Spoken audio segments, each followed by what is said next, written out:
All right, hi Practical Strength members. So this is your guide to squats, and we're gonna start really simply. This first portion is really for foundations members, and then we'll start to get into squats with weights, and we'll go forward from there.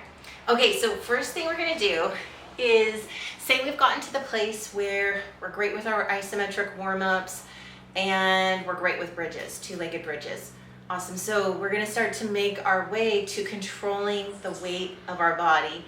And we're gonna start with that over at the wall. So I'm gonna use this band. I'll just throw this around both of my thighs. And I'll come against the wall, set my hips up back against the wall, walk my feet forward a little bit. So I'm gonna also shift the angle of the camera so you guys can see from the side. It's important that my back is not against the wall, but that it's actually coming forward a little bit, about 40 degrees, and then the weight through my toes is quite light. So while I'm here, I'm gonna be thinking about ripping the floor apart with my feet, and my chest is forward, so my back is not against the wall. And both of those external cues, my chest being forward, ripping the floor apart with my feet, pressing my thighs out into my band, that's gonna help me engage my glutes. I'm gonna work on holding up to about 60 seconds here. With my arms crossed, arms out in front, whatever you wanna do with them, okay? And hands on your hips is also a great place for them. So then let's look at what comes next after the wall sit.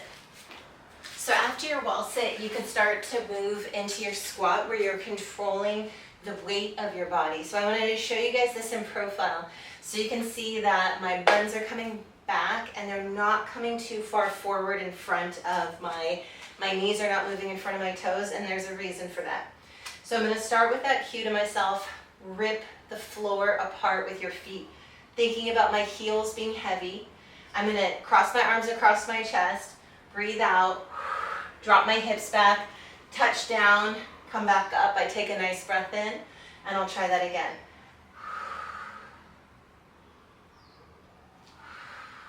There are my sit to stands, okay? I wanna work on getting up to about 20 of those, either 2 sets of 15, 2 sets of 12, something like that.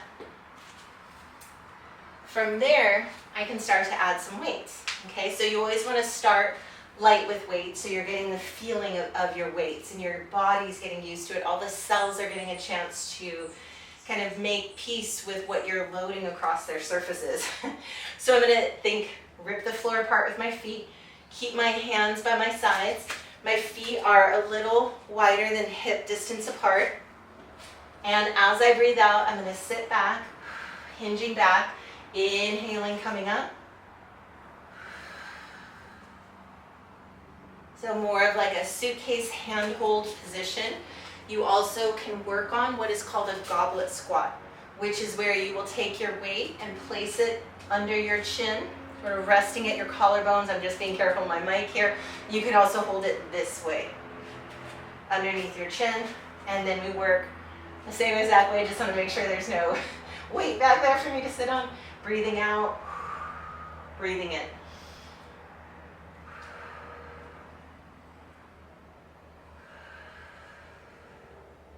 Okay, shoulders are down and back.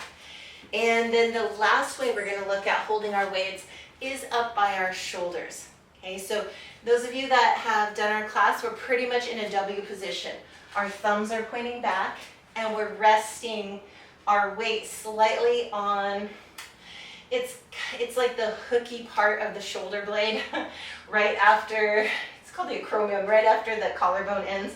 You can rip the floor apart with your feet, and same thing applies here. Breathing out, sitting back, inhaling, coming up.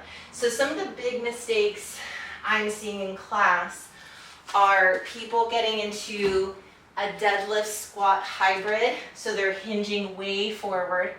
Okay, you still want to keep your chest fairly upright. It's not vertical, but 40 degrees is about right here. Okay, and if you need to practice that, just come back to your wall sit. So where you might go is eventually lifting heavier. And then where you will go once you're lifting heavier is you'll start making your way towards single leg squat. A really important passageway for gaining your single leg squat is your lunge. Your lunge or any type of asymmetric leg work, a step up, a lunge, something like that, so that you're getting used to loading one side more than the other.